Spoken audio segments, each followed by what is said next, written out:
Happy Friday. Welcome to the Steve Deace Show here on Blaze TV, radio, and podcast. Final show before we head off for the long Labor Day weekend. I am Steve Deace. He is Todd Erzin. He is Aaron McIntyre. Going to be joined by our beloved friend and sister and colleague, Jill Savage. We're going to have the OG Deace group here in a moment. But first, a reminder that we are brought to you by our friends over at Constitution Wealth, who believe your investment should work as hard as you do and align with your values. Let's build the parallel economy by working with an investment firm made up of professionals who share those values. Visit constitutionwealth.com/blaze for a free consultation. That's constitutionwealth.com/blaze. And please remember that they are a registered investment advisor. You should review their disclosures at constitutionwealth.com to understand their services and fees, and that all investing involves risk, including, sadly, the risk of loss. I am a client of the firm. This is a paid endorsement, but my opinions are my own. Next hour, it'll be your turn on a Feedback Friday. But let's kick this thing off with the Deace Group.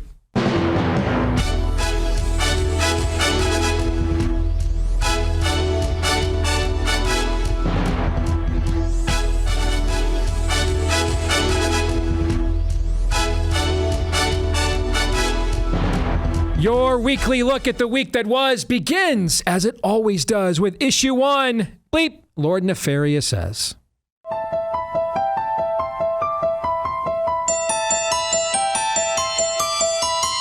Lindy Somek, who is from the Saginaw Ojibwe Nation, and she's going to deliver our land acknowledgement today. As the mayor of this city, I can tell you that Chicagoans are not calling for a military occupation. We cannot incarcerate our way out of violence. It is racist, it is immoral, it is unholy, and it is not the way to drive violence down. We believe that the National Guard and the military occupation is the first step into rounding black people up and putting them in detainment camps here in Washington, D.C. and around the United States of America. Republican friends and fellow citizens, I say, who profess to be active Christians, I remind them that DEI is the very foundation of the Christian church.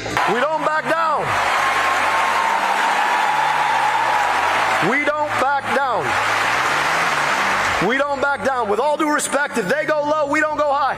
We take them to the mud and choke them out. And we have a message to Donald Trump. Immigrants don't diminish America. They are America. It is preposterous that they would send him to Africa, to a country where he doesn't even speak the language. Cuando por fin me reuní con mi familia, esa alegría. I have heard about a whole lot of hate that's being directed at our trans community.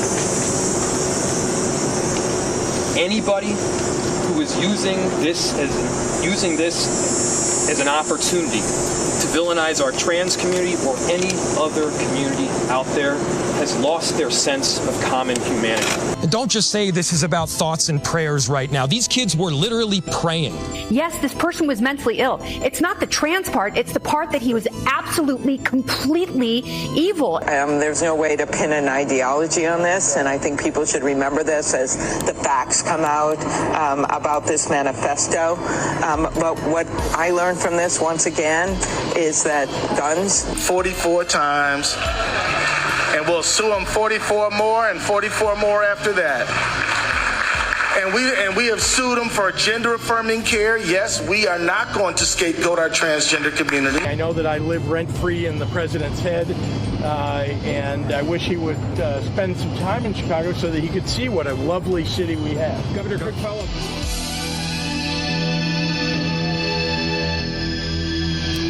Literally can't share a country, culture, community with literally any of that. None of that. Well, maybe except that last part. That's just normal political clowning crap. But everything up until Governor Pfizer there, everything up until him. That's Governor Gloop to you. Thank you. You can't share a community, culture, country with any of that. I think we're just done. I don't know what other take analysis there is to have. I mean, you just can't. None of that. None of that is shareable with any form of decency whatsoever. But We'll give it a shot. Jill, ladies first, you get your first crack at it. What was the worst of the worst that you just witnessed and why? I mean, it has to go back to the Minnesota shooting with a trans person at the trigger there. And yes, we can blame a trans person for this because that's what happened, you guys. I hate that they're already going out on the news and trying to say, oh, no, you can't blame the trans person. Well, it's just like the same reaction after 9/11. You can't blame the jihadists for this. Well, now look at what New York is about to do. They're about to elect a Muslim communist as their mayor 20 some odd years later here, right?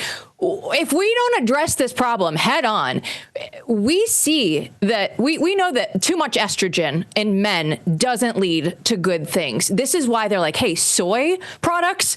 This is you have the nickname soy boy, right? We know that doesn't lead to good outcomes, so you need to reduce that. Well, what happens when you just give men full-on estrogen pills? You see now that shooting after shooting after shooting, it's either a trans or a non-binary. Most of the time, we can go back to Nashville, to Colorado. There are so many instances that we see. So until we're actually willing to sit here and call evil by its name, it's going to continue to happen. I don't care if that hurts your feelings or not. This is the reality of the problems that we're facing in America right now. 100%. Todd? Yeah, I had a girl, but even in the face of that evil, especially in the face of that evil, I don't think there's been a greater distance between my pick and everything else, because it's the pick that makes everything else possible. And I don't know who that guy is, but whoever that dopey old guy who says DEI is the gospel, that's why we're here. A church over and over and over again has led the culture to believe that that's exactly what the gospel is. And so the leftists, increasingly on the left, cackle like the emperor. And they say, you, like your father, are now mine. They have no fear of the church. They have no respect of the church. The church has actually just unrolled the welcome mat. And listen, our prayers are with all the people at Annunciation, but this guy's mom worked there. She signed off on doing this to him when he was a minor. He's 23 now, I think? Mm-hmm. So, and she hasn't been employed there a while, but I think when this happened, she was employed there. If that's true, she should have instantly been fired. The church cannot continue, just like Jill said, to humana. Well, feng shui, if you look at it from this point of view, no. Pope Leo courageously came out today and said, if you're going to be a Christian, you can't have these silos where you're not. I'm a politician, so my faith is over here. Nope. It's all a lie. Amen. Aaron? I'm going to choose something that was not in the montage that you highlighted during yesterday's opening segment, and I thought you did a good job taking a look at it from a different angle. But brothers and sisters, I think we need to take another look at Jen Psaki's insistence that prayers don't matter in the aftermath of this. Prayers don't do this. Prayers don't do that. Prayers are not good enough. I fear that we have become, even those of us who realize how evil this is, we have become so desensitized to just how far down the rabbit hole, just how abjectly demonic and just utterly depraved rhetoric like that is. Yep. We cannot allow ourselves to become that desensitized. She said, in the aftermath of this heinous event carried out by a ostensibly lefty but definitely trans terrorist, she addressed Catholics by saying, your prayers don't matter. That is so utterly depraved. In that situation, in that circumstance, that level of depravity cannot just merely be annexed to some intellectual or spiritual ghetto. It must be excised and exorcised, Freudian slip, but excised from all of society, cut out from all of society. And Jen is legion. She is absolutely legion. And I mean that in both meanings of the word, if you catch my drift. So let's just not become desensitized to that. So I know I went off the board, something that's not in the montage, but I think that needed to be underscored this week. Well, I mean, it ties into the heart of your montage for sure, Aaron. And again, like we said on the show about this yesterday, the same people who tell you your prayers don't matter also tell you that a man can become a woman. And I just can't stress this enough. You cannot share a country, culture, or community with this. It's not possible. It's just not possible. And the last, 48 hours now, the lack of humility in the aftermath on their side. You know, while Fox News has its libertarian Kennedy, I mean, apparently hosting MTV videos 30 years ago makes you qualified to pontificate on the great moral issues of the day. Well, she wants to make sure that this is not because Robert was trans, but mentally ill. Like, that's a distinction without a difference. Their side just pedal to the metal, man.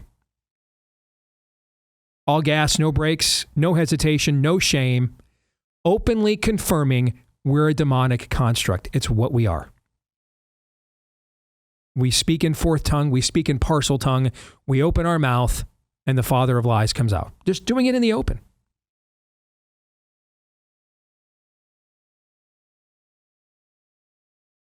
What do you think they'll do when they get to play offense? If this is them on defense, what do you think them on offense looks like? Have you thought about that? What's that look like? Cannot share a country, a community, or a culture with this. And it's telling you out loud, in its own words, without shame and without any fear whatsoever, that it has no intention of sharing any of those things with you. Let's get to the exit question. On a scale of 1 to 10, with 1 being the odds our beloved sister and colleague here, Jill Savage, ever has to worry about being sexually harassed by Lindsey Graham, and 10 being the odds that any man worthy of her likely does. Or isn't a member of Congress. Rank this week's level of total depravity. Todd. 10. Jill. 10. Aaron. 10. Hey, before we get to issue 2, don't forget, you have a chance to go further and deeper with us here at The Blaze with Blaze Unlimited. It's our new subscription tier. You get even more VIP access, even more exclusive content, and faster. And you get access to our new magazine as well that we're very proud of here. Like the magazines of old, right? Like let's go back to tradition. We have to go back, Todd says, quoting Jack from Lost all the time. It's called Frontier. You can get access to all of that and get a big discount if you're one of the first 50 people to use the code BLAZE50 today at blazeunlimited.com/Deace. That's blazeunlimited.com/Deace. Use the code BLAZE50. If you're one of the first 50 people today to use that code, you'll get $40 off your annual subscription to Blaze Unlimited at blazeunlimited.com/Deace. Use the code BLAZE50 at blazeunlimited.com/Deace. Let's get to issue 2. Cracker Barrel cracks up. The beloved yet struggling restaurant chain Cracker Barrel is no stranger to charges they're abandoning their core customer base, going all the way back a decade ago when they refused to stock their country store with any merchandise involving the Duck Dynasty franchise and the Robertson clan for reasons. More recently, it was exposed how the chain sponsored Rainbow Jihad events like Pride Parades in Tennessee as late as last year. Last week, Cracker Barrel decided to drop the charade entirely by getting rid of its iconic logo and opting for a more chic, modern logo that's somehow indistinguishable from the Dollar General logo. The backlash, scorn, mockery, and dismissals came in as hot and heavy as sawmill gravy on a 90-degree afternoon. The Cracker Barrel CEO said she saw none of it. Honestly, the feedback's been overwhelmingly positive that people like what we're doing. Fast forward a couple of days later, and the company released a statement saying they could have done a better job rolling out the logo. Both the Democrat Party as well as President Trump released statements saying how bad the rebrand was. And then on Tuesday night this week, the company did the Homer Simpson gif and said the old-timer logo isn't going anywhere after all. So I think the answer to this question determines whether this is an important moment in pop culture, corporate culture, or not. So, Todd, I'll start with you. Was this just out of touch libs who are not the customer base of Cracker Barrel, but audiences like ours are? Was this just out of touch libs who don't understand their audience taking over a moribund, woe-begone company and saying, hey, the next generation, they consume nothing more than Starbucks. They like that functional, utilitarian look. So we're just going to emulate that. And they just truly just don't know who their audience is. Or was this part of a systemic Soviet-style agitprop of deconstruction? Meaning that they purposefully took control of an entity like Cracker Barrel to do to it exactly what they did. They weren't wrong but well-intentioned, but the intention was malevolent from the beginning. They sought out a symbol of Americana in order to desecrate it. Because I think the answer, how you answer this question, probably determines how much you care about this issue or think it has meaning. What would you say? Well, it's the latter, but it's not just about Cracker Barrel, and it's not even just about corporate America. It's my same answer with the churches. It is, ye be like gods. They want to supplant all that is good, true, and beautiful. And we can assess that accurately while still not accurately placing the blame where it belongs, and that is ultimately with us. I mean, how did Cracker Barrel start? A restaurant like Cracker Barrel, I mean, this thing is supposed to be about comfort, food, not comfort in the way I often lament, but like Southern comfort food, that kind of stuff. Like the Shire comfort. Yeah. That's what it's supposed to be. How did that ever open the door, even a crack that would let in that little witch in and all her minions? Yet it did, and it's legion. Because whatever this thing started off to be, it either totally forgot or it didn't care in the name of the wrong kind of comfort. Let's make some money. Mm-hmm. Let's get too big for our britches. This isn't a new story. This is a story it's a tale as old as time. Did God really say? And Cracker Barrel couldn't run fast enough to slurp up that fruit. So we just can't blame Eve. They did it too. So, Jill, you seem to be somebody who thought a little bit too much was being made about this. Is that fair? I mean, I just said I don't participate in going to Cracker Barrels anymore, but I still feel strongly that your answer or your question has an answer, and that is absolutely that it is going to the Soviet style. Because what do corporations want these days? It's like Todd's saying, it's basically a stamp that's going to be put on everything. It's a gray or beige box, something that they can easily resell when all their, these corporations, if they want to sell the land and the building to somebody else, well, then, you know what? All the people there on Wall Street are going to make a lot more money if it's easy to just flip over and change to the next thing. Now, I'm not going to be going to a Cracker Barrel like anytime soon. This isn't going to change anything for me, but I see what's happening on that front. And you see the CEO there in Aaron's video. She is straight up willing to lie to your faces. Oh, no, this rollout went so well. This is being very well received. I'm sorry. You don't have to be like a genius. You had to be online for about 3 minutes and you would know that people were making fun of this rollout on both sides of the aisle, like Aaron put out there, the Democrats and the Republicans, right? But it's going to more of a soulless America, right? They want you not to be the top dog in the world. They don't want us to be the world leader. They want like fashion trends that absolutely everybody follows and doing things that everybody else does. And that to me is the Soviet trend. Now, again, am I going to go back there? No. So are they making or losing any money off of me? Not really. But I do see, especially when you frame it in terms of like just the Sovietness of everything. Mm-hmm. They're trying to put this into a box that's just like everything else. Don't be exceptional. Don't be yourselves. Don't be unique. Just be like everything else. Mm-hmm. So conformity over ingenuity is what you say. Yep, absolutely. All right, Aaron, what about you? How would you answer that question? So I think there's something, kind of an aside here. My beautiful Bella was telling me this week on this topic that there is a 1-to-1 correlation with the demise of third places and the rise in this kind of utilitarian aesthetic in America. What are third places? Places that aren't work and places that aren't home. Places where you go to hang out. Think of, I've not seen very many episodes, but Friends. They'd always go hang out, I think, at the diner or whatever, or the coffee shop. There's been a demise of those spaces. And it's just happening at the same time where everybody is getting online and substituting their digital spaces for real life spaces. So you've got a toxic cocktail here. And I think my opinion is that these corporations, they actually don't really want their franchisees. They don't want their locations to be third places. They want you to get in and get out and spend money. That's all. Just don't hang out.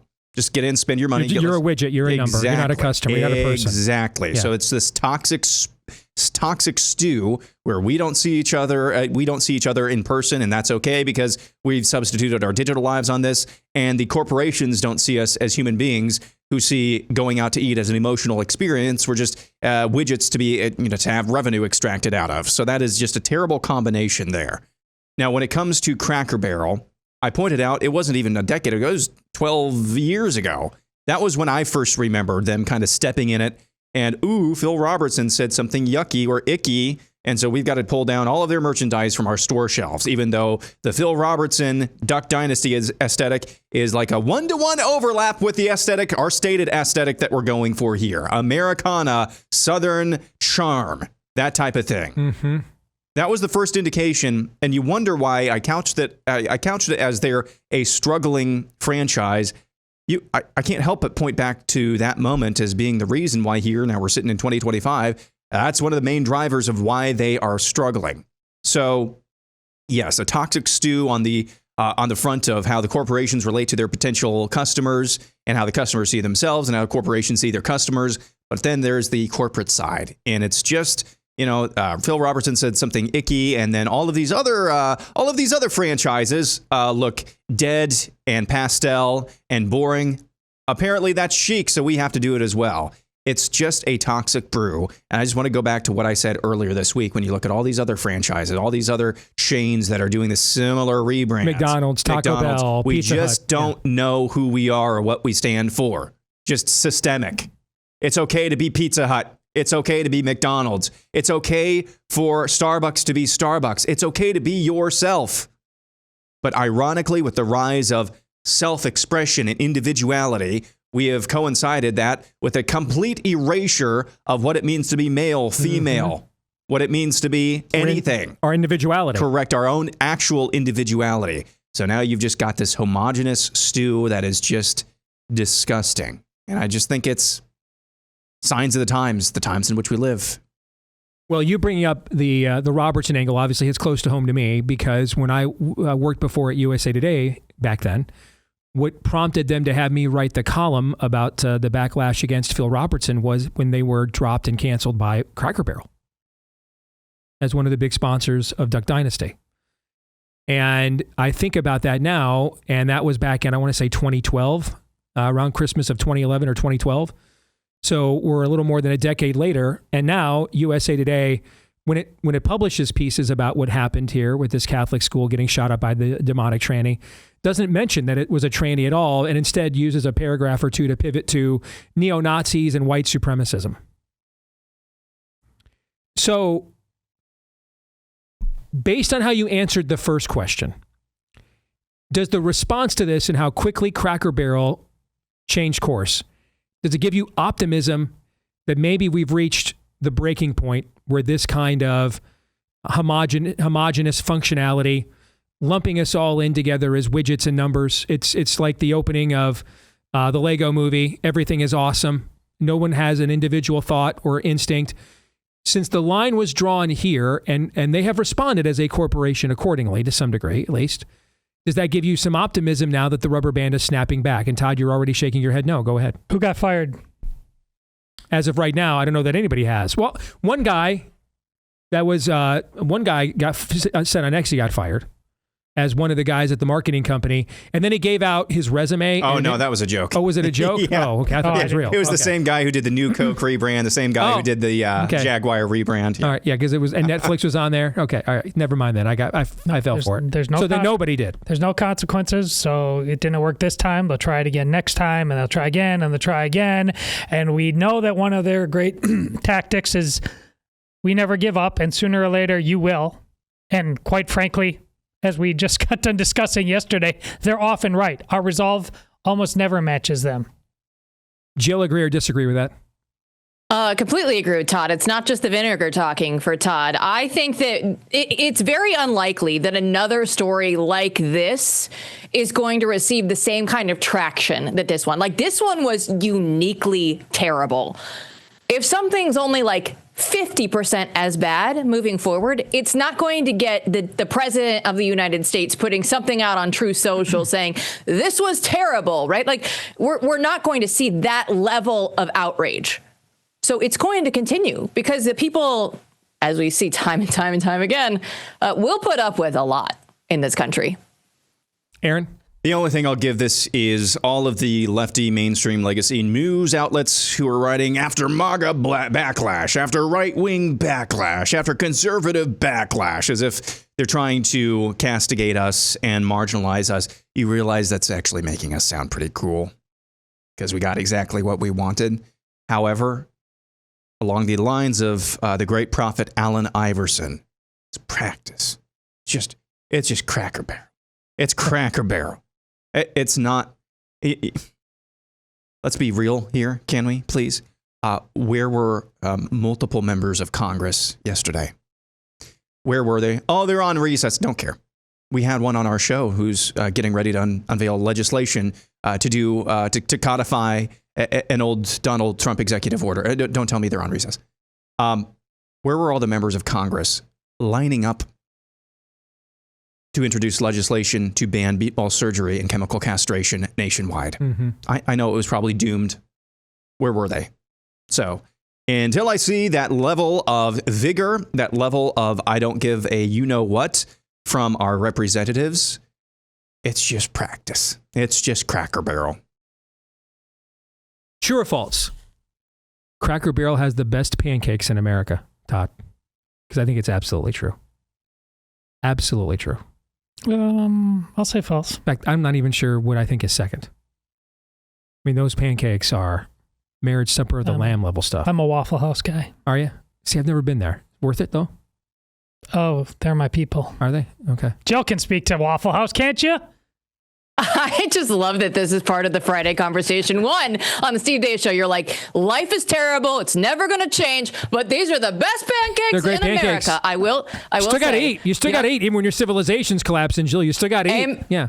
Amen. Young Joe would scarf down the Cracker Barrel pancakes, Steve. I mean, they're good. I just don't eat that many pancakes anymore. And that, I love carbs, but I just don't eat that many pancakes. I mean, listen, I have them like once a year. Okay. But every time I do, I'm like, these are the best pancakes on earth. They're that good. I mean, then they bring out their own like proprietary hot syrup with it. I mean, that's just good living right there. That is. Aaron, your thoughts? Wait, you can't eat pancakes. What am I thinking? No, they used to have, I don't know if they do anymore. It was just a straight up cheeseburger with like coleslaw. And I know you can get that a lot of places. It was my favorite place to get just the cheeseburger and fries. I don't know if they offer that anymore. Haven't been to a Cracker Barrel for a few years since I took my oldest nephew there, but it was fine the last time I went. Just fine. They're the best pancakes on earth. Okay. They're that. I mean, they just can't.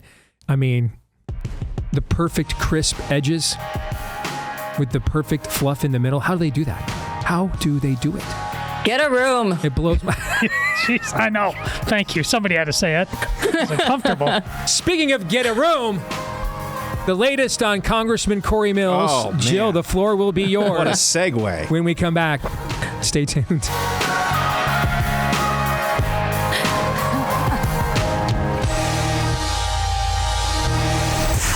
The Steve Deace Show.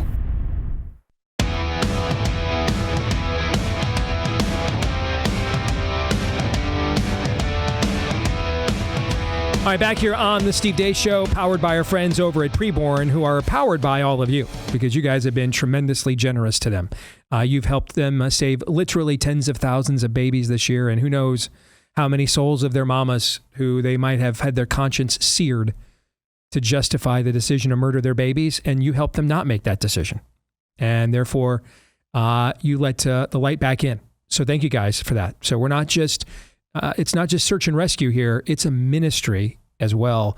And that's why this partnership has been so successful. That's why Preborn has been so successful. They understand that. And for as little as $28, you can fund an ultrasound that doubles a baby's chance at life today. When a mom who is thinking of murdering her child hears that heartbeat, and it convicts her that that's another person, that's her baby, and she shouldn't do it. So if you want to do that, maybe you can do a lot more. Make that tax-deductible donation today. To preborn.com/Steve. That's preborn.com/Steve, or dial pound 250 and say the keyword baby on your mobile phone. Dial pound 250 keyword baby on your mobile phone, or just keep it even simpler. Preborn.com/Steve. That's preborn.com/Steve. All right, let's welcome back in for the Deace Group, our weekly look at the week that was. March is on. And for issue 3, we have no intro prepared here because we want to talk about the latest involving Florida Congressman Cory Mills, who made a very, very poor life choice in thinking that he was going to add our brilliant and beloved friend and colleague and sister, Jill Savage, here to his menagerie of belt notches. And he chose very poorly. All right. And has likely been regretting that choice ever since.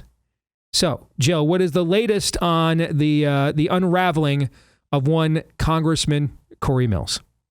Well, I love it, Steve, because right now he is definitely regretting that decision because he's telling people that, oh, no, I didn't ask her out. I turned her down.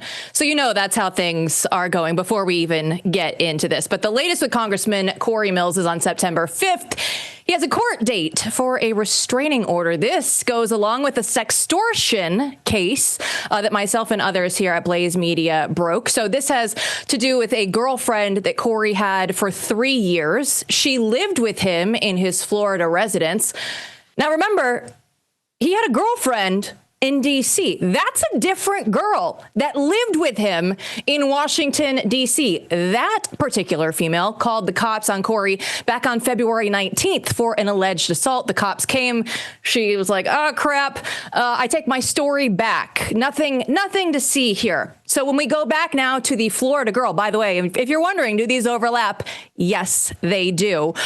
She went to the police in Florida who escalated this situation up to FDLE, the Florida Department of Law Enforcement, the highest law enforcement body there in the state of Florida, because Cory had threatened this girlfriend of his after they broke up, after she heard about the February 19th incident with the other girl, that he was going to send videos of the two of them to any future dating prospects that she might have. So you can tell, like, she's scared. This is a congressman who's threatening her. Videos. Are we talking are we talking like revenge porn videos or that level? Yes. Revenge porn. It's a sextortion case is what we're referring to it at here. And Steve, you know that SEC football is right around the corner. Cory Mills is a Florida football fan. Bags full of cash. If you're not cheating, you're not trying in the SEC. Guess what? That relates to Congressman Cory Mills here, because this same girlfriend in Florida told me and other outlets that she received a knock on the door, and she wasn't expecting anybody. She was in a robe. She had just gotten out of the shower. A knock on the door. Somebody comes over and drops off a bag full of cash. Cory, it was routine for him to just leave like $6,000 in a drawer and say, oh, just use this for all of your groceries. I mean, to be fair, he's a member of Congress. To be fair, he's a member of Congress. That money. What's that? To be fair, he's a member of Congress. To be fair. He is a member of Congress, so, I mean, yes. Bags of cash getting dropped off, it is customary for members of Congress. But anyway, continue. Yes.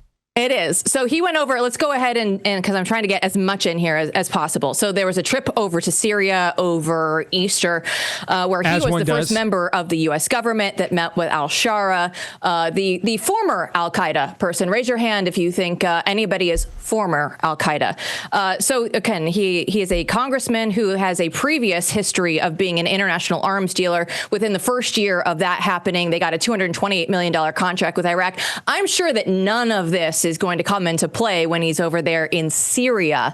But then our friend Steve Baker had a article out after I came on the show the last time about the car ride in Syria. Now, this is where it gets interesting to me because the other congressman on that trip took a plane directly from Damascus over to Turkey. They had some more business to do. Cory, though, is like, you know what? No, I don't need any security. I'm going to get a private car and I'm going to drive from Damascus to Beirut. And then from Beirut, then I'll just take the flight over to Turkey. So we're just going to take a 2.5 to 4 hour car ride through checkpoint after checkpoint after checkpoint, where Hezbollah controls both sides of the border. So if I could ask the congressman one question, I would say, hey, was anybody in that car with you? I'd be very curious to know that answer. But in my opinion, this all basically goes back to where it was the last time when we talked about the FBI agent, where the FBI didn't know anything about an agent looking into him. And I said, well, it was either she was working at the behest of Cory Mills directly, or it was the other 3-letter agency that could have been borrowing that FBI agent. I think, based on all the info, in my personal opinion, you can't get sued for an opinion, this all leads back to the CIA. Jill, why is it controversial that a Muslim was able to drive from Damascus to Beirut? Why is that controversial to you? Because everybody that is any intel officer that we have these contacts with, they say, one, that would have had to been pre-planned months in advance. And they say that this trip to Turkey was an add-on, that it happened once they were already over there. They said BS, that would not be possible without advanced notice. Okay. Or whoever potentially could have been in the car with him could have been high enough up that you checkpoint, no big deal, right on through, sir. Where's this story headed, do you think? It's a great question. It is getting more traction now. Of course, sex sells, as everybody knows. And it is now at the level that I think that those in Congress are waiting to see how the legal case plays out now that there is actually something that has happened with the authorities and he has court dates. I think that they're letting that whole process kind of go through and see, because they're not just going to jump out and be like, oh, this is terrible, even though, right? Like, we could list off all of the things and you're like, is this what you want as a Republican to go through and represent our family values, right? By the way, these two girlfriends, that's not the end of it. There's an entire list of females. So if you want to just look at the debauchery that happens in Washington, D.C., take no further look than our man, Congressman Cory Mills. Is it wrong of me that I'm just frankly happy to hear he's not gay?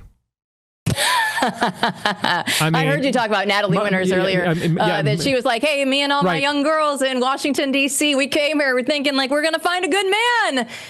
And then they're all gay. Well, that is definitely one thing. He is not gay. He has way, way, way too many women to go out there and be gay. I mean, at this point, my standards are so low. Dude, straight? Okay. That's just... It's where I am right now. I will say we are now up to 6 people that have confirmed to us that Cory Mills himself told them that he converted to Islam, which he will still deny to this day. Todd, your thoughts on all this? What do his constituents think about this? There are a lot of people that have told us that they have been trying to raise this flag for several years and that nobody would listen. And they're like, wow, we finally found somebody, because I knew him just enough that I was like, wait a minute, this doesn't make sense. And that doesn't make sense. And that doesn't make sense. So there are people, Todd, that have known this for quite some time. But the local Florida politics scene, they're not going to say anything. What about since you ended with the CIA, is this a matter of there's a lot of people in Congress that think this is nuts and shady, or not just in Congress, but within state politics in Florida, a red state that would like this guy to get what he deserves, but because the CIA and intelligence is likely involved, and there's so much grift, even if it's not at anything close to his level, people realize if I speak out against this guy, I have no idea what kind of hammer is going to come down on me. Is that why, despite all the work you've done by now, and this guy should not only not be in Congress anymore, but probably be in prison? Is that why? Can't get anyone on this? I mean, don't CIA my Congress, right? Like, come on, guys. Like, this shouldn't be that hard. But I do think that there is a lot of fear, right? As Schumer said, the intelligence agencies can get back to you 6 ways from Sunday. I do think that has something to do with it. I also know and hear behind the scenes, like, that people behind the scenes right now are distancing themselves from him more so than they've done before. So it will be interesting because all of this stuff has happened. Like the sextortion stuff has come out really since he's been in Florida on this break. So they're all about to head back to Washington, D.C. next week. So I'll report back and tell you how the vibe shift is going for our certain congressmen out there. Aaron, you have any thoughts before we switch gears and move on to the next topic? I audibly, I don't know, gasped, guffawed, snorted when she said, "Oh, I think I'm just going to take a car ride through the Middle East." As one does. As one does. Yes. I mean, I was blown away when Top Gear years ago did their Christmas special. They took a road trip from northern Iraq to Bethlehem. Who knows how much of that they were actually on. But it's BBC, a direct arm of the British government, okay? So they had some sort of military protection and diplomatic pressure that they had to go with. Bella and I were just sitting around the other day. We were just trying to figure out a good road trip. We thought maybe we'd go from like Baghdad to Tehran and then back over to Beirut and then down to Cairo, and just backpacking, maybe hitchhiking. These things just kind of happen. The more I talk about this, the more I hear Jill talk about this, it's gone from bizarre to disbelief. Not that I disbelieve anything she's telling me, but it boggles the mind. Welcome to my life. Yeah. I don't see any other option other than we're all lying about this guy. He's a CIA asset, and that's how he's gotten away with this all this time. Or he's an Islamic asset, and that's how he's gotten away with this all this time. I don't see any other option but those three. Can someone come up with a fourth one? It's got to be one of those. And the various, romantic entanglements, shall we call them that? Is that because he's just a really bad asset for one of those two people, or the really various romantic entanglements are part of the nexus? I mean, this thing has layers upon layers. Let's get to the kicker topic. I want to get your reaction, everybody's reaction to this photo from earlier this week. Check this out. Gaze upon. Yeah, gaze. Gaze. Which way? How do you spell that? This. Okay. Gaze. Yeah, that's exactly. Gaze. Nice. I mean, look at this. I'm a man. I mean, I'm like Ned Beatty and Rudy. It's the most beautiful sight these eyes have ever seen. Look at this. Look at that orange. Rustic, scrumptious, tasty, welcoming, hospitable. I mean, folks, this aisle looks like it's ready to commute from Damascus to Beirut with Cory Mills. I mean, that's how welcoming this looks. Assalamu alaikum. I mean, this looks like a page right out of Life magazine, American Gothic. Looks like Lindsey Graham's pantry. Does America look any better than this? Your thoughts? Other than Todd. I've already heard enough of his. Aaron, yours. Does America look better than that? Yeah. What's more America than that picture, that shelf right there with all that pumpkin spice? Do you really want me to answer that question? I mean, because I could get us all in trouble, a lot of trouble. Jill, you're a white girl. Bail me out on this. How great is that? This is my pumpkin spice latte. It's the first one of the season. We did this exactly 1 year ago today. So, Aaron, whatever day this is, just book me down for this show next year, because as soon as Starbucks drops the pumpkin spice latte, I see the look of disappointment in Todd's face. You're a girl. You're a girl. Hey, what is this show called? It's the Steve Deace I don't know show. Anymore. You are subject to the pumpkin spice rules. That is what's happening. I'm the Elmo emoji that Todd uses all the time. Like, on fire. Yes, we are here. It is football season. It is pumpkin spice season. I know that Anna has put all her fall decorations out. I bought a pumpkin candle already. I have switched everything over. It is time. I don't care if it's 100 degrees in Texas. It is time. This is why Steve asked me on the show. My people right there. Todd, predictions go. Man, gonna have to reset somehow. Yeah. Oh, yes. Elon Musk, he will reprogram the algorithm to Doge promoters of transgenderism. That's already true. Oh, it is? I had a tweet that went out this week that had 1,300 likes that included the phrase tranny. There you go. I'm down with that prediction. Love it. Jill. Kirk Ferentz is 1 win shy from the Big Ten's all-time winningest head coach. Woody Hayes has it now, so he needs 2 to get it. He's going to get it, and then he'll say goodbye, because he's probably with Todd and saying this NIL stuff is too much. Like in the middle of the year? You think he's going to get the record? No. After the like season. He's going to retire at the end of the season. After the season. Okay. Jill, you and I's predictions are incredibly closely related. Wow. I'm predicting he'll set the record right off into the sunset and be replaced by former Northwestern head coach Pat Fitzgerald. I would love that to happen. Me too. I would love everything about that story. And what happened to him, it's one of the greatest self-immolations I've ever seen in sports, is what Northwestern did to him. Except for Connor Stallions, right? Complete legend. Absolute legend, whose only crime is that he loved the maize and blue too much. My prediction, if Casey DeSantis does not run, and I don't think she will, I think you're going to see President Trump go all in to help Byron Donalds win the 2026 Florida gubernatorial primary, especially because Jay Collins, the LG who would run if Casey is not, actually endorsed DeSantis over Trump in the presidential primary. So I think out of deference to their friendship, which is very strong, I think that if it's Casey versus Donalds, Donalds has the endorsement, but I think at that point, Trump just kind of stays out of it and lets it play out. But if Casey is not going to run, I think that Trump will absolutely go all in to help Byron Donalds win that primary, is what I think. All right, Jill, enjoy your pumpkin spice. Have one on me. Send me the bill. I'll literally pay. Seriously, I'll pay for it. I'm an evangelist. I am. All right. Next hour, it's Feedback Friday. Stay tuned.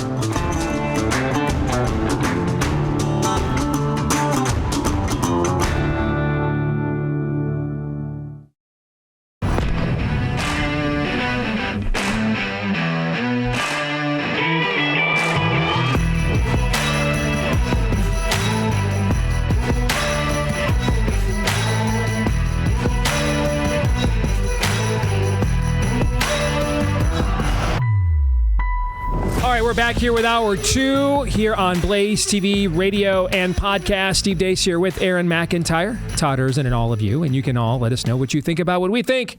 Though we certainly hope not all at once, because that would make it really difficult. You can do that by emailing the show, steve@stevedeace.com. That's DEACE. Like us on Facebook, MeWe, and Gab. You can follow me at Steve Deace Show on X, Instagram, and TikTok. You can subscribe, maybe, to our new YouTube channel at Deace Show on the YouTubes. And then you can also, if you are a podcast listener, hit subscribe, or on iTunes, follow. And that's how you'll know for sure that every time we do a new episode, it's there in your podcast feed. So many of you have done that. Thank you. You can also leave us a 5-star review on any of your podcast platforms of preference to publicly display your affection for this program. And tens of thousands of you have done that. So we appreciate each and every one of those, as well as our friends at Beam. Proudly founded in America, run by people who share our values of hard work, integrity, and delivering results. It's a healthy nighttime blend. Little hot cocoa packed with science-backed ingredients shown to improve sleep so that you can wake up refreshed and ready to go take on the day. When I found Dream, the powder from Beam, that's what it's called, the Dream Powder. That was a game changer. I learned for the first time in a few years that it is possible to sleep through an entire night and not have to get up to pee. Because that's pretty much been my sleep experience for the last few years until I started with Beam and took the Dream. And now I just dream. I don't stream. I just dream. How's this for an ad-lib script? What do you think? Think they like this? Or I'm sure you might be getting a call from Beam to tell you. So if you'd rather dream and not stream, okay? Beam is for you, and here's the deal. They're giving you guys a big discount, the ultimate Patriot discount of up to 40% off. Try their best-selling Dream Powder. Get up to 40% off for a limited time. Just go to Shop Beam, as in beam in your eye, laser beam. Shopbeam.com/Steve. Use the code Steve at checkout for the big savings. That's shopbeam.com/Steve. Use the code Steve for up to 40% off, and you'll sleep better, wake up stronger, show up ready for your family, your work, and your country, because when you're well-rested, you're unstoppable. And this country needs more people like that. Shopbeam.com/Steve. Use the code Steve at checkout. Fezzik from A Princess Bride says, you have a wonderful gift for rhyme. Thank you. Thank you very much. I'm a poet. I didn't even know it. See? You know what I did there? That's good, right? That's good. Right. All right, you guys ready for some feedback? Feedback Friday, easy for me to say. You bet. All right. Let's start with this one from Fred. Fred writes, what doesn't terrify nor embarrass the left? Taking life in the womb at any stage of development. Socially transitioning a child beginning in elementary school and sometimes in daycares. Chemically, surgically sterilizing teens, young adults through sex reassignment surgeries. Low test scores in schools.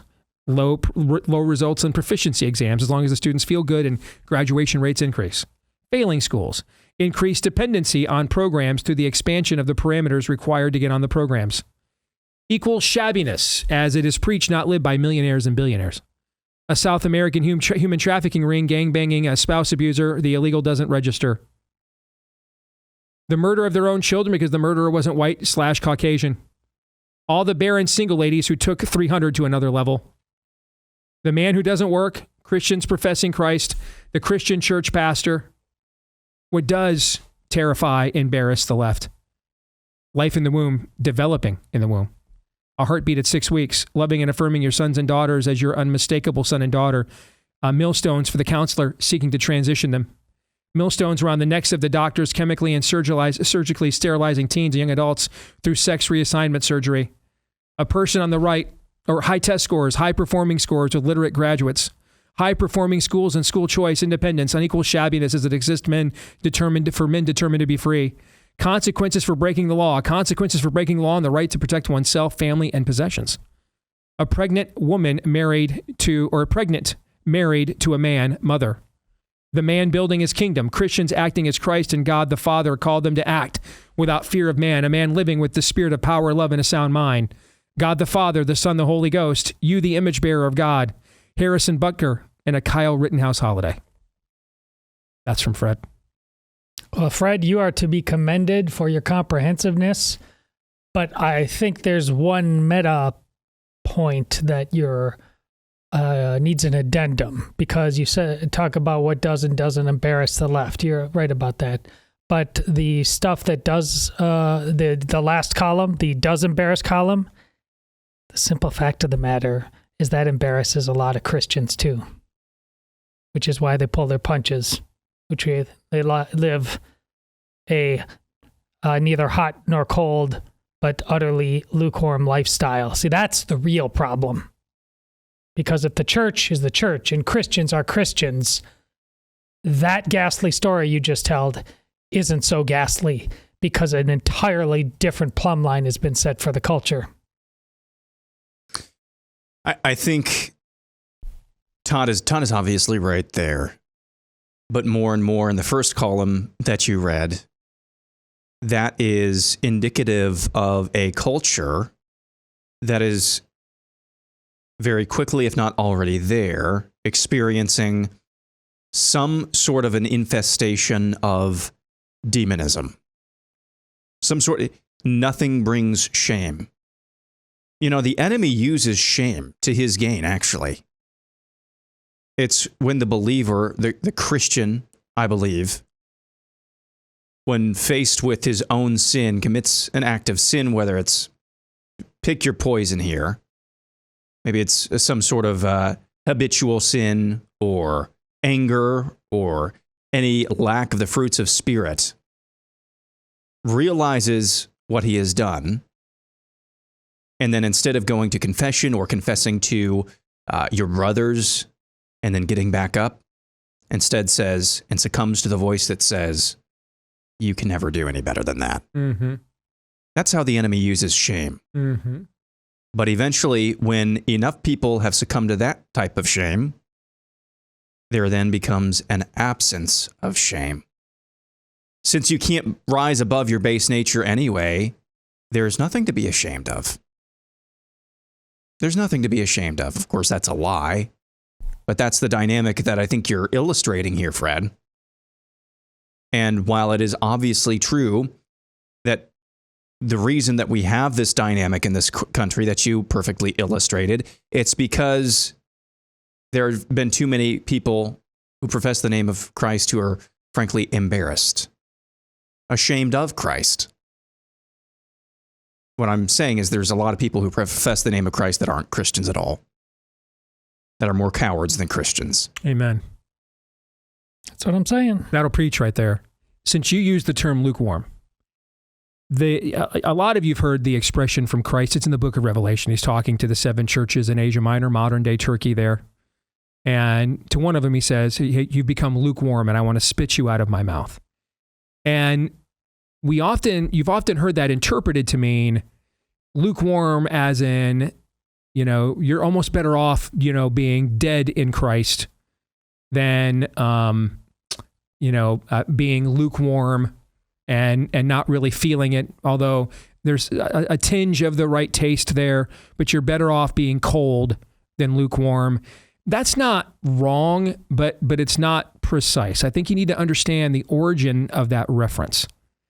All right. Jesus is speaking to a specific community in a specific church. And in the first century, that community was within the line of 2 separate aqueduct systems, 2 separate springs. And one flowed from the north and one flowed from the south. And one was hot when the water would come down, and the other was cold. And they were not meant to be mixed. They were not meant to be mixed. See, that's a key point you need to remember. They weren't meant to be mixed. So your understanding of what that means to be lukewarm that you've heard as the common translation isn't wrong, but it's not sufficient. You need to understand what caused the lukewarmness. The lukewarmness was not caused by tepidness, as we would define lukewarm. We would define lukewarm as tepid, kind of not in, kind of not out, hesitant, reserved. That's not what caused the lukewarm. What caused the lukewarm is when these aqueducts from these springs would mix. You would taste the water. They did not belong together. And it was unnatural. It's just that the water wasn't supposed to taste that way. And that's what would cause him to spit it out of his mouth. Does that maybe hammer it home a little bit more what the true origin and meaning of that reference is? So it's not that he's redefining the definition of lukewarm. It's that we need to understand what he is citing there for the reference. What he's essentially saying to that church is that you are so enamored with the things of this world that you've lost your edge. There's no flavor there. It's mixed with the other water to the point it's not distinct. And that's what it's supposed to be. These are 2 separate systems. Like a theologian would come along a few hundred years later and describe a city of man and a city of God. 2 separate systems, 2 separate kingdoms. Mixing them together at that level, they have to be, It's not that they're never going to cross. It's water. It's in a heavily populated area. You know, we live in the world, but we're not of the world. To be so immersed in it, though, that you lose your distinctiveness is what makes it the taste to him so foul, he'll spit it out. He'll vomit it out is a more precise translation of that, actually. He'll vomit it out. Because it just tastes foul. Like if you tasted foods that weren't right, you knew weren't fresh, weren't cooked right, didn't belong, you'd spit it out. That make a little bit more sense? Does. Maybe apply a little bit more to the problem we have right now. We are desperate to figure out how to live within a world that does not want us. And we have to accept that. Otherwise, they'll continue to use our desperation against us. Jeremy Lewis writes, my wife and I are expecting our first child in November. Congratulations. You guys mentioned a couple times a year. I know you mentioned it a couple times a year, but would you mind sending me along names of books that you guys have talked about for a dad struggling with big decisions? Have we ever done a list of books for dads? On big decisions? That broad? No, for a second there, I thought he was going to be asking about vaccines, but I don't. Well, that could be lots. That could be one of those decisions for sure. But I don't remember us ever having a. Did you have? I can't. One of you has a recommendation along those lines. Which one of you is it? On what? On the childhood vaccine issue. Oh, there's two. The Peter McCullough's vaccines book you should read about the history, and also Turtles All the Way Down. That's the brand new one. Yeah, that we profiled. Right? Yes, and then Turtles All the Way Down you should read as well. Yeah, it's we've given this out so many times. I hope people write this down if they're thinking about this. The vaccine-friendly plan, but I've been told that is no longer in date by Dr. Paul Thomas. He has a new book called, let's see, let's find it here, doing this live on air. Dr. Paul Thomas is the name of the author. Vax Facts is his new book that is recommended. Vax Facts. So VAXFACTS by Dr. Paul Thomas. Anything else you guys could think of just in general that you'd recommend for a first-time dad to read? You don't need a book. Just have your kids. It's mercy, and we talk about the scales of mercy and judgment, mercy and justice. But there's a great psalm read at our wedding. It's 80. Can't remember. Justice and peace shall kiss. It's like you with your kids. If you are hard on them and nothing but hard on them, and this Steve tells this in his terms of his personal story, love doesn't make any sense. And if you do nothing but tell them how great they are, which what a lot of people think is love, just go easy on them. Well, then actual consequences and expectations never make any sense. You've got to do both. Mm-hmm. So be very clear about the close hand philosophy and what you expect out of your kids, and then plow ahead. Have them do hard things. Don't let them be afraid of life. Find out what their gifts and talents really are. Sometimes the things they love, they're not really gifted and talented at. Sometimes the things they're really gifted and talented at, they don't necessarily love. But it's a gift and a talent, so they need to reconcile it with God. Don't make this too complicated. If you're a Christian, read your Bible, go to church. But there's no grand book out there that is ultimately going to give you anything that you haven't already heard from us. I'll just give you an example recently. Because I think Todd is barking up the right tree there. It will become very obvious to you at the latest by age 2 when your child's sin nature is your child is just flaunting it. Okay. And that's when, of course, you do need to enact discipline. And I'm saying age 2 at the very latest. Age 1 is where you kind of start to see some of those streaks. And those are the obvious moments where it's time for discipline. There was a situation. There's a situation. It was Ben's quiet time. And it was, quiet time was over. And Bella came in there, and can't remember when we put this in his room, but he was standing there with a half-empty gallon of water. And he had poured it into his air purifier in the room. And I was this close, like, you know better than this. Although we've never encountered this very situation. But I just took a deep breath and I said, why did you do that? And he said, and I quote, he was thirsty. And I got to explain to him that air purifiers don't get thirsty. They don't need water. Now, that was a moment where, hey, in his brain, that made perfect sense. I thought I was thirsty, so I gave it some water. Now, if that happens again, though, there's going to be a different reaction. You just have to take these things on a case-by-case basis. And I'm talking about discipline here. When it comes to big life decisions with your kids, you have to take this on a case-by-case basis. But I think Todd is barking up the right tree here. Don't put your kids on an idolatrous pedestal while at the same time don't treat them as an accessory to your life either. Mm-hmm. That's really well said. And you're entering the ages now, Aaron, where you're going to have to make sure they don't see you laugh as you're trying to discipline them. Yep. Yeah, that's going to happen pretty frequently. At least I found it. I did with our kids. Let me also suggest this. Be intentional about studying God as your Father from the Word of God. And particularly in the New Testament, nobody refers to God as Father more than Christ does in the Gospels. And I'd study all of those references. And what exactly does that mean? Because that's going to be the best example for a dad you could possibly have, is God.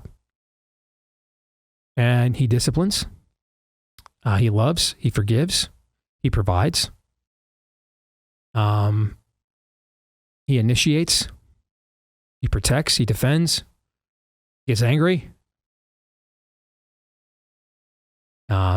he seeks retribution. So where do you think your instincts for such things come from? Well, you're made in his image. That's where they come from. But what you're going to see from him is the proper adjudication, balance, and deployment of such instincts so that you're not out of balance.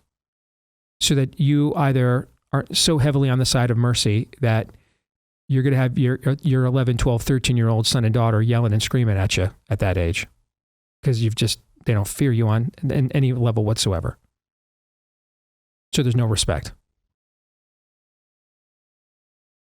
Or you're going to just be so intolerable and perfectionist that the same thing may end up happening maybe just a little bit later on, though, because you've created enmity between the two of you and they can't wait to get out. So I would sincerely urge, and every dad in our audience, to do a study on God as Father. What does that look like? How does he model those instincts and values? This is from Bryson Davis. I'm 18 and your show has lit my fire to fight for this country and civilization. Thank you. Second only to the Word of God. Well, hopefully a distant second, but appreciate that too. I want to ask you guys how you'd respond to a situation like this, because being as young and immature as I can be at times, the chances of me responding poorly are high. Some self-awareness. I can tell you, listen, if Anastasia, my daughter, was here, she'd say, Dad is 52 and getting older. The possibility he may respond poorly to some of these situations, also high. All right, so there. That cracked me up when he said that. My former youth pastor / intern, who served our church my freshman year of high school, just posted on Facebook that if I'm mad at rainbow sidewalks or crappy restaurant logos, but not armed military patrolling our cities, then I'm dumb and part of the problem in America. That is certifiably false, because these aren't military taking rapists and murderers off the street of my country, so that maybe by the time I have kids, I'm not worried about any illegal killing or raping them. How do I respond in truth while still respecting the fact that I love him as a brother in Christ? This attitude is infuriating coming from those in leadership positions in the church. Well, that starts there, actually. Is he currently in a leadership position in the church? Because if he's currently in leadership position of a church you attend, I think there is one answer to this that then might be a different answer for literally anyone else. So I think we have to start there. If he's in leadership in the church, I think that needs to be addressed within your church leadership. And if they don't want to address it or they address it poorly, then I think it's pretty clear you're at the wrong church. Let's deal with that first. Thoughts on that? You're right, but this is an 18-year-old kid talking to us, right? Right. Yeah, I don't know how much recourse he has. His parents certainly should have recourse, but he didn't even mention them at all. So, I mean, it's tough for any 18-year-old to go to bat like that. I'm uncertain from the note if he is still in the church or not. Okay, but because the beginning of the note makes it sound like he's not, but then the end of it makes it sound like he is. So that's why I wanted to start there. If he is still in leadership at the church, that requires a different kind of engagement than in any other circumstance. So let's just stipulate that from the outset and move on. All right. Now, with that stipulated, how else would you suggest? You had a similar situation to this. Wasn't somebody that you went to you went to church with, but somebody that you knew pretty well. That was without mentioning any names that was soiling themselves over these kinds of issues recently on social media, right? Yeah. So what would you say to Bryson here? I might ask him, why does he think he needs to confront him? Would be one question I would ask. For example, let's say he's not in the church. Let's say he's just deconstructed his faith. He's not in any church. See what I'm saying? Well, in that case, then I'd kick the dust off my sandals and move on. It depends on what kind of relationship with him, because if this is going on social media, everybody, I mean, heck, we tactically use who we address and when and how and why and how aggressively or how, because not necessarily because we believe we can accomplish anything in that moment with that particular person, but we believe we can accomplish a lot by holding them accountable publicly. And the one you're alluding to that happened, it was so shameless. And these are people I know and I have relationships with, but it just, they could not be allowed to manipulate a situation the way they were so publicly without somebody saying right there, no, you don't. So since if you're airing this on a social media platform and you have your replies on, it's at least implied you're open to people replying and finding out what they think of your comment, right? So then Bryson, at that point, I'd get prayed up and I would deliver the best version of what you think and give them what they asked for.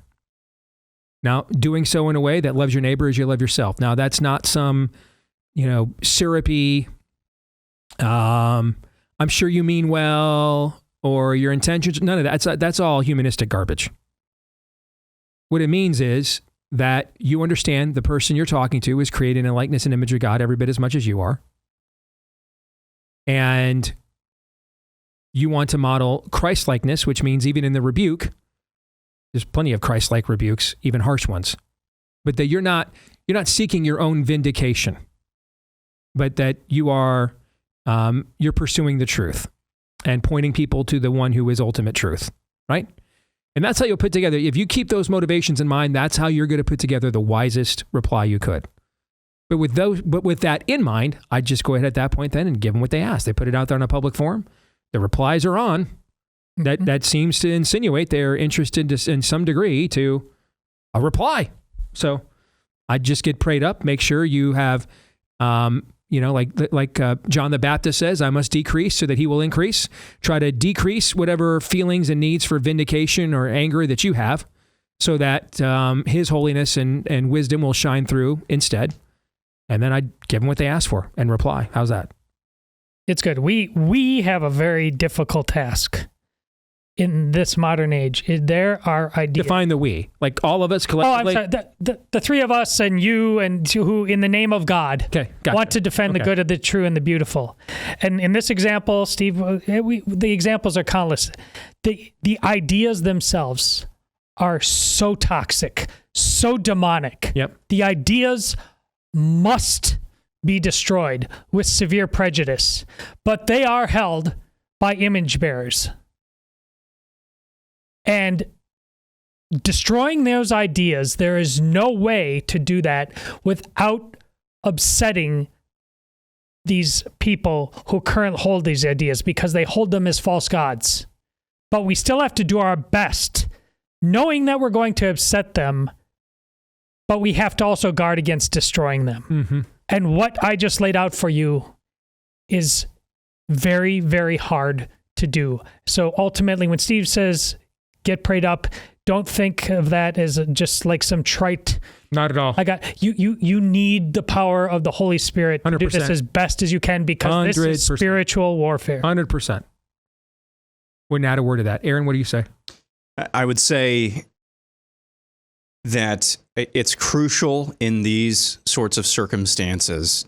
Now, again, it depends on your relationship, but it sounds like I wouldn't reply with 2 paragraphs of questions, but where it is natural, once you've gotten prayed up and things, as Steve was just saying, where it is natural, try to ask as many questions as possible. Try to ask as many questions as possible. Not snarky, not snotty. I'm not saying, hey, here's a gotcha question. But try to ask as many questions as possible, because I think that forces them in an age where people really truly do not want to think. They want to react. They want to feel. Mm-hmm. It forces them to think. And I think it can bust through some preconceived notions when done correctly. I see gotcha questions asked all the time. That's not what I'm talking about. The questions that force it in its, on some level, most levels, you're never going to be able to make it sound nice or sound non-confrontational. I'm just saying, don't be a douche about it. That's all. Amen. And you know what? I got to repent for what I said earlier, because it goes against what I said yesterday.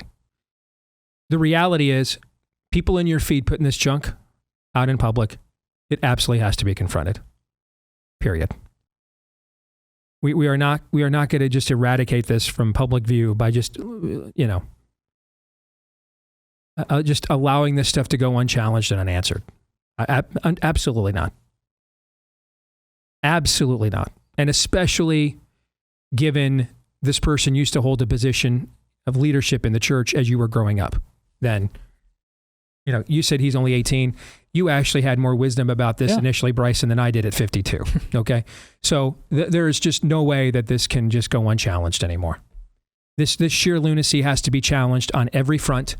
Every time it's presented as anything remotely objective, we have to just say, no, it's not. It's crazy train. We can't live like this. So, good instincts out of you, Bryson. You taught me something. So thank you. We'll come back. More Feedback Friday in a moment.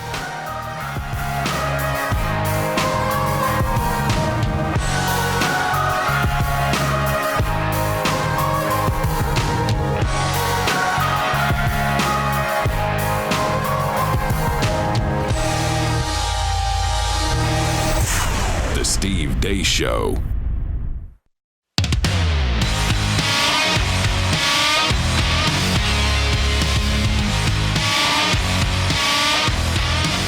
Medical freedom is not just a luxury, it's the right of every single American. Taking control of your own health is one of the most important things that you can do, not only for yourself, but your family and those you love. If recent years have taught us anything at all, it's that fragile institutions can't always be trusted. Whether it's delayed aid after a disaster, supply chain shortages, pharmacy shortages, or frankly, they're just trying to kill you if it'll help them win a presidential election. Did I say that out loud? We might have to restart it. I don't think I can say that. Anywho, this is why you want to make sure to take advantage of an opportunity to take your health in your own hands with the Deace case, emergency medication and prescription antibiotic kit. These are the kinds of essentials you can't afford to wait for when time matters most. Jace, the Jace Daily gives you up to a 12-month supply of your daily medications, ensuring you're never caught without them. So now is the time. Take control. Secure your medical freedom today. Enter the promo code DACE at checkout for a discount on your order. That's promo code DACE, D-E-A-C-E, DACE at checkout for a discount on your order at jace.com, J-A-S-E, jace.com, J-A-S-E, promo code DACE for the discount at jace.com. I'm going to withhold, this wasn't asked to me, but I'm going to withhold the name of this next one because of the sensitive subject matter. 20 years ago, I was molested by a family friend, someone that I looked up to. Ever since then, I've had battles with the way that I view sex. I've had sex with a lot of women, but I've also had sex with men before. It is an urge that I was not born with. This whole born this way thing is a fallacy. It was something that ruined my marriage, my first marriage, along with drugs. I'm just trying to be a good dad now and to make sure that my sons don't suffer the same things that I have and to make sure that they make their own mistakes, not the same ones that I've made. I want to get married again someday, but I don't think many women would want to marry a man with the past that I have, with 2 baby mamas, an ex-wife, and child support to pay. Maybe I'm wrong. Maybe there's women that would, but I'm scared for the most part that there aren't. I'm scared to open up my heart again. Any advice coming from you guys would help. I love you guys. Thank you for all that you do. So let me start with this. The most important thing that you could do,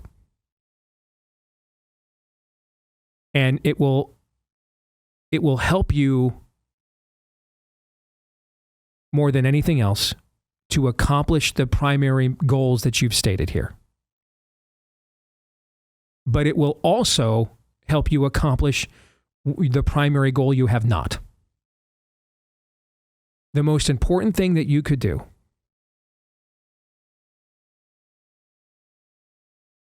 is to draw as close to your Creator and to know His Word as intimately as you possibly can. And that is going to help you accomplish the 2 primary objectives you stated and the one that you did not, which has to come actually first. But let's talk about the 2 primary objectives that you stated. That is going to make you the best dad you could possibly be and better than you could be if you do what I suggested. And your sons are going to see, particularly as they get older, and they're old enough for you to be more honest with them about your own demons, your own abuse, and what you've had to overcome. And they're going to see, if you do what I said, they're going to be inspired by the redemptive work of Christ that they can visibly see in the life of their dad. And you're going to teach them, therefore, that there's nothing they could do that puts them so far from God that if they reach out, He will not answer.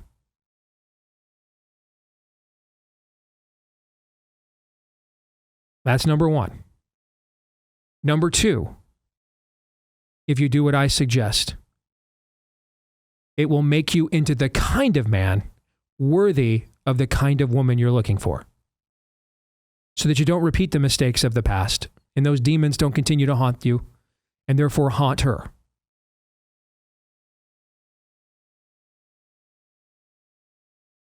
But here's the primary objective, though, that you did not mention. And maybe you didn't mention it because you're there. And if so, brother, that's great to hear. But just in case you're not, let me suggest it. You need to let the master potter put a broken pot of clay back together again, as only he can.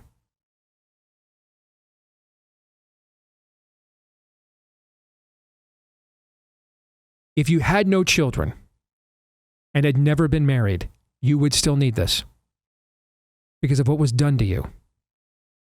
Because of the evil, the malicious evil that was done to you, you would need this. The kind of evil that the Word of God calls for the execution of those who do it. And in past eras of our own society here in the West, we emulated that. Because it's an evil at a soul level. What it does to the psyche, to the conscience. As you point out in your own note, it's unlocked urges in you do not have or want. Someone has taken their sin and imputed it upon you. And now in your own conscience and psyche, you're trying to figure out how to make that math work. And causing you to make decisions that you know are bad and you don't want to make. So even if there was never a wife and there were never kids, you would still need this. You'd still need him at this level. Just to function and be the kind of man you want to be, even without those things.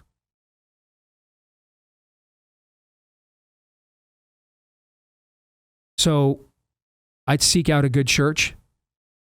I'd seek out men I can be honest with.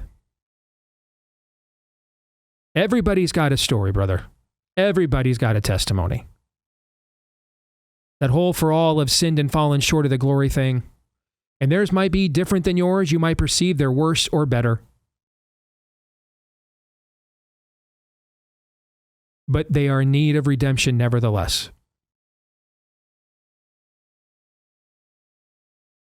So I'd seek out a good church, a community of men within that church. And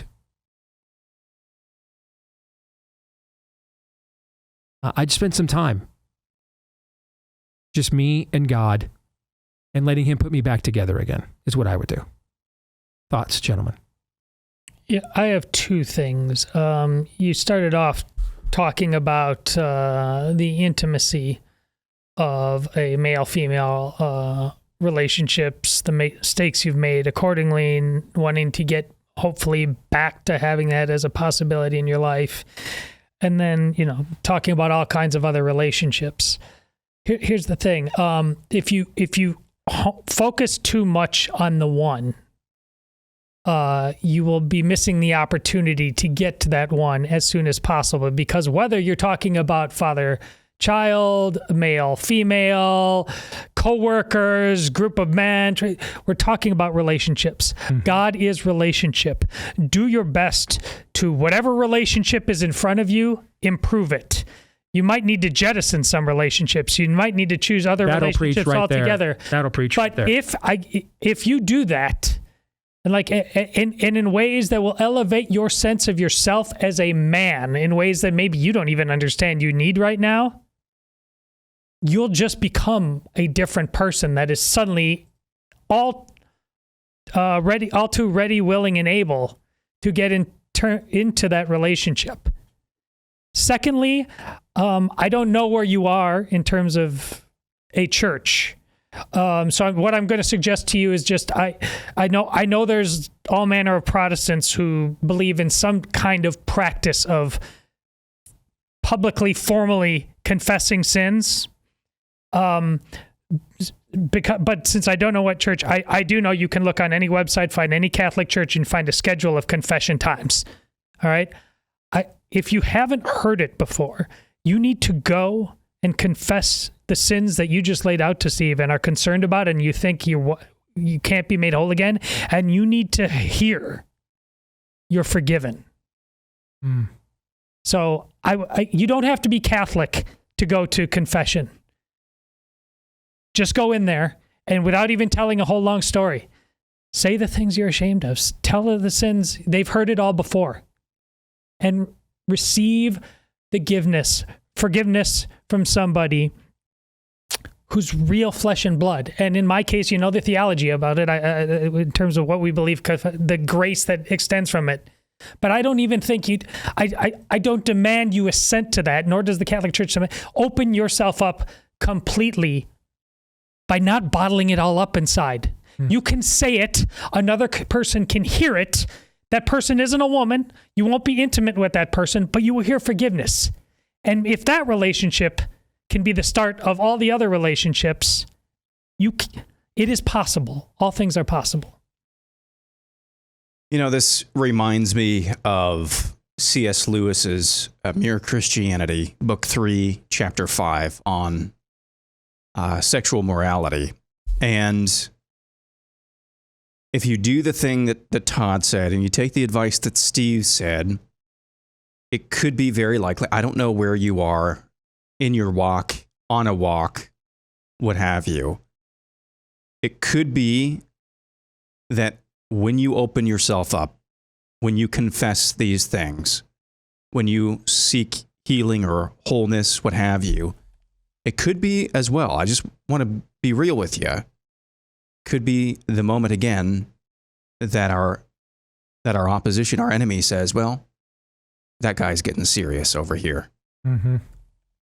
There is maybe when it comes to this particular issue, but any sin or anywhere you are along the road where you are pursuing Christ and he's trying to make you whole again through his Holy Spirit, there's tremendous amount of wisdom in what C.S. Lewis writes. He says, we may indeed be sure that perfect chastity, again, this is the one subject that he's talked about. We may indeed be sure that perfect chastity will not be attained by any merely human efforts. You must ask for God's help. And then he writes, after each failure, ask forgiveness, pick yourself up, and try again. Now you might think this is white knuckling. No, it's not.